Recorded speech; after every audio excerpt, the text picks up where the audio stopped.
Hello everyone, welcome to my YouTube channel. कैसे हो आप सभी? होप सो गाइज आप सभी अच्छे होंगे।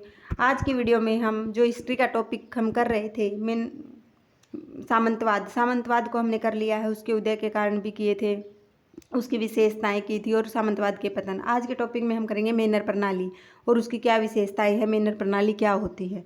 ठीक है, तो देखिए गाइज, देखते हैं मेनर प्रणाली क्या होती है।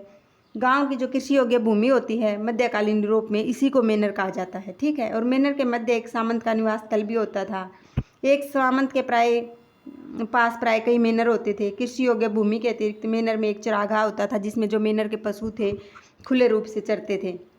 मेनर के साथ लगता एक जंगल भी होता था जहाँ से ईंधन या फर्नीचर बनाने के लिए लकड़ी प्राप्त की जाती थी। इसके अतिरिक्त धार्मिक कार्यों करने के लिए जो मेनर के पास एक चर्च भी होता था। जो मेनर प्रणाली थी बिल्कुल आत्मनिर्भर इकाई के रूप में कार्य करते थे। मेनर में रहने वाले लोगों की विभिन्न आवश्यकताओं को पूरा करने के लिए एक कारखाना भी होता था। ठीक है, इसके अतिरिक्त गाइज क्या है, जो ये मेनर प्रणाली थी बिल्कुल आत्मनिर्भर इकाई थी। ठीक है, अभी आगे आते हैं इसकी विशेषताएं। मेनर प्रणाली की क्या क्या विशेषताएं हैं। मेनर व्यवस्था, मेनरकालीन कृषि, मेनर भूमि, मेनर की शासन व्यवस्था, आत्मनिर्भर मेनर व्यवस्था, मनोरंजन और किसानों का जीवन और पारस्परिक निर्भरता। अभी एक एक करके हम इसके एक्सप्लेनेशन कर लेते हैं। आप सुन लीजिएगा, आपको ऐसे याद भी हो जाएंगी, वो बिल्कुल आसान है। इसी वजह से मैं आपको बताऊंगी। देखिएगा ये मेनर व्यवस्था क्या होती है। मेनर पहले मध्यकालीन जो यूरोप था, समाज में एक दूसरे पर आश्रित दो व्यवस्थाओं में संगठित था। दो व्यवस्थाएं कौन सी थी? एक थी सामंत तंत्र और एक थी मेनर व्यवस्था। जो ये सामंत थी ये राजनीतिक पहलू से संबंधित थी और जो ये मेनर वाली थी ये आर्थिक पहलू से संबंधित थी। ठीक है, मेनर का अर्थ क्या है? जागीर अथवा छोटे जमींदारों से है। और मेनर व्यवस्था जो ये है सामंत तंत्र का समर्थन करने वाली संस्था थी। ठीक है, अभी आगे आती है मेनरकालीन कृषि। ये मेनरकालीन कृषि के अंतर्गत क्या है गाइज, जो मेनर का मुख्य काम क्या था? अन्न उत्पन्न करना था। ठीक है, और प्राय मेनर के पास 350 के आसपास भूमि होती थी।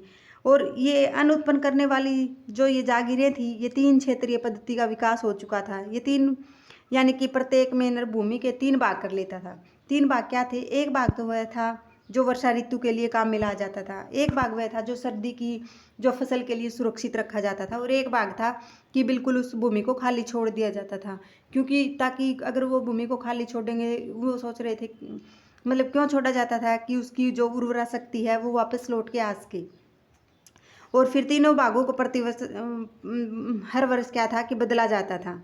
ठीक है, इस प्रकार की व्यवस्था में अधिक उत्पादन की आशा की जाती थी कि जैसे ही भूमि को खाली छोड़ेंगे फिर उसके ऊपर खेती करेंगे तो उसकी उर्वरा शक्ति लौट आएगी और उस पर वो भूमि जैसे ही मतलब कोई भी अनाज वगैरह उगाएंगे तो उससे उसकी जो उत्पादन शक्ति है वो ज़्यादा मात्रा में होगी। ठीक है, अभी आगे आते हैं मेनर भूमि। मेनर भूमि के अंतर्गत क्या है गाइज, मेनर में जो लोग रहते थे सभी को कुछ बहुत ही कम मात्रा में भूमि दी जाती थी और प्रत्येक व्यक्ति के हिस्से में भूमि की सीमाबंदी की जाती थी और बीच में थोड़ा बहुत रास्ता छोड़ दिया जाता था। जो कम उपजाऊ भूमि थी वो किसको? मेनर को दी जाती थी। और जो मतलब अधिक उपजाऊ थी, जिस पर ज़्यादा मात्रा में अनाज उगता था, वो सामंत को दी जाती थी या शक्तिशाली जो भी लोग होते थे उनको दी जाती थी।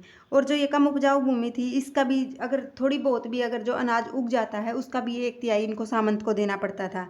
इसके अलावा जो भी इनके पास जो भूमि होती थी जिसमें कांटेदार झाड़ियाँ घास फूस के अलावा कोई पैदावार नहीं होती थी। ठीक है, अभी आगे है ये पारस्परिक जो निर्भरता थी। इसमें मेनर प्रणाली में एक विशेषता देखने को मिलती है कि इन दोनों सभी में क्या था, गांव के सभी लोग थे वो भूमि का बंटवारा कर लेते थे। ठीक है, सभी तीनों श्रेणी के की भूमियों को थोड़ा थोड़ा हिस्सा प्राप्त कर लेते थे। एक बात जैसे क्या थी, भूमि की जुताई, बीज की बुआई, फसल की कटाई सभी मिलकर काम करते थे क्योंकि एक व्यक्ति के लिए तो पॉसिबल नहीं है, इसलिए सब लोग मिलकर काम करते थे। मेनर में जमींदार का कार्य था हलों की व्यवस्था करना, जैसे हल चलाते हैं ना खेतों में, वो हलों की व्यवस्था करना। और मेनर का काम क्या था? बैलों की व्यवस्था करना। ठीक है, इस प्रकार से जो ये मिलकर गांव के सभी लोग मिलकर मेनर प्रणाली, मेनर के जो लोग थे मिलकर कार्य करते थे। अभी आगे आता है मेनर की शासन व्यवस्था। मेनर की शासन व्यवस्था का मुख्य दायित्व मेनर के स्वामी जो सामंत थे उनके ऊपर था। ठीक है, मेनर का सर्वोच्च शासनाधिकारी कौन होता था? सामंत होते थे। ये इन्होंने आगे क्या कर दिया, 3 भागों में इनको 3 अधिकारियों में नियुक्त कर देते हैं ये मेनर व्यवस्था को। ठीक है, ये कौन कौन से थे? एक था स्टीवर्ट, एक था बेलिफ और एक था रीवा। स्टीवर्ट क्या होता था, जो सामंत लोग होते थे उनका सर्वोच्च अधिकारी होता था। इनका कार्य था, ये जो सामंत लोग थे उनका कानूनी सलाहकार भी होते थे ये, ठीक है। और क्या काम करते थे, जो सामंत लोग मेनरों की देखभाल करते थे, ठीक है। और मेनरों के न्यायालयों की अध्यक्षता भी करना स्टीवर्ड का ही काम होता था। बेलिफ, जिनका काम होता था गाइज, जो जमींदारों की भूमि है उनकी जो कृषि कार्य है उनकी देखभाल करना होता था।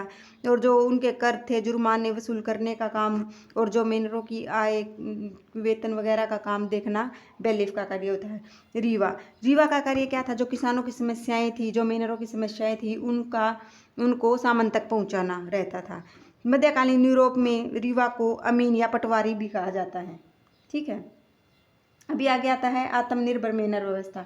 इसके अंतर्गत क्या थी, जो मेनर व्यवस्था थी बिल्कुल आत्मनिर्भर इकाई थी, लेकिन पूर्ण रूप से ये नहीं है कि पूर्ण रूप से स्वतंत्र थी, नहीं। लोहा, पत्थर, नमक, गर्म मसाले आदि के लिए इन्हें बाहर जाना पड़ता था। मेनर गांव के अधिकांश लोग अपनी आवश्यकताओं की पूर्ति के लिए बाहर नहीं जाते थे, क्योंकि क्या था, उस समय यातायात के साधन उतनी अच्छी मात्रा में नहीं थे। जब भी कोई व्यक्ति बाहर से किसी मेनर में आता तो सारे गांव वाले लोग क्या थे, इकट्ठे हो जाते थे कि बाहर की खबर जानने के लिए। किसानों का जीवन, किसानों के जीवन के अंतर्गत मेनर में किसान दो वर्गों में विभाजित थे। एक थे स्वतंत्र किसान, एक थे कृषक दास, जिसे सरफ या चाकर भी कहा जाता है। स्वतंत्र किसान क्या थे, अपनी भूमि के स्वामी होते थे, कहीं भी आओ जाओ उसको पूरी स्वतंत्रता रहती थी, अपनी मर्जी से अपनी इच्छा के अनुसार कहीं भी आ जा सकते थे, ठीक है। उसके दूसरी तरफ क्या थे, जो कृषक दास थे, अनेक प्रकार के बंदिशें लगी होती थी, और तो और वे अपने बच्चों का विवाह भी नहीं कर सकते थे अपनी मर्जी से, कहीं भी आने जाने की कोई अनुमति नहीं होती थी। उनके निवास जो स्थान होते थे गंदगी और कचरे से युक्त होते थे, जिसमें झोपड़ियाँ और हवा का भी कोई प्रबंध नहीं होता था, ठीक है। इसलिए ये बिल्कुल ही नरकीय जीवन व्यतीत करते थे। अभी आगे है मनोरंजन। मनोरंजन में क्या है, सामंत लोग हैं वे तो बिल्कुल जैसे शतरंज, जुआ खेल कर, ताश, शिकार करके आदि अपना मन बहलाते थे। उमेज उत्सव भी मनोरंजन का ही एक मुख्य साधन है, जो मैंने सामंतवाद आपको करा था उसकी विशेषता में उमेज उत्सव के बारे में बताया था, ठीक है। और जैसे शराब, संगीत भी अमीर सामंतों के मनोरंजन के साधन थे। दूसरी तरफ जो ये निमन थे, जो ये कृषक थे, मेनर थे, इनके काम क्या थे, इनके जो मनोरंजन के साधन थे, संगीत बजाकर, गीत गाकर, नृत्य करके, पशुओं और पक्षियों की लड़ाई कराकर ये अपना मनोरंजन करते थे।